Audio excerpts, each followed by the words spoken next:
Intrigued, Inspector Davies began his inquiries with the professor's colleagues at the Royal Historical Society.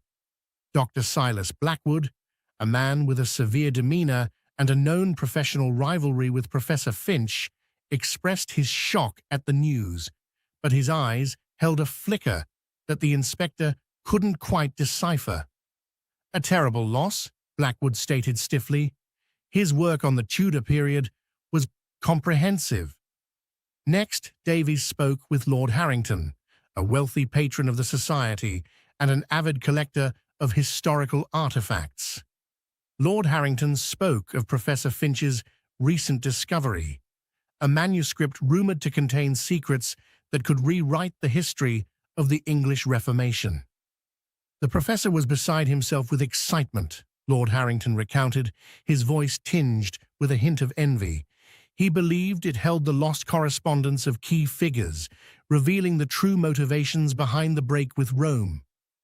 Miss Finch, ever present and observant, offered her own insights. "My father had become increasingly secretive in the weeks leading up to his death," she revealed, her brow furrowed with concern. "He mentioned receiving anonymous letters, cryptic warnings about his research. He suspected someone wanted the manuscript silenced."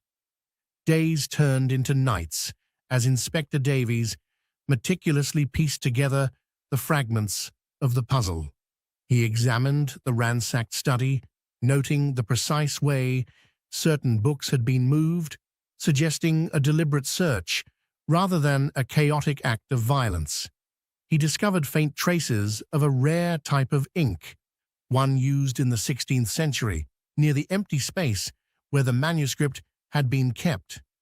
Following this clue, Davies visited antique bookshops and rare document dealers across London. In a dimly lit shop in a forgotten alley, he found an old ledger with a recent entry detailing the sale of 16th century ink to an unknown buyer.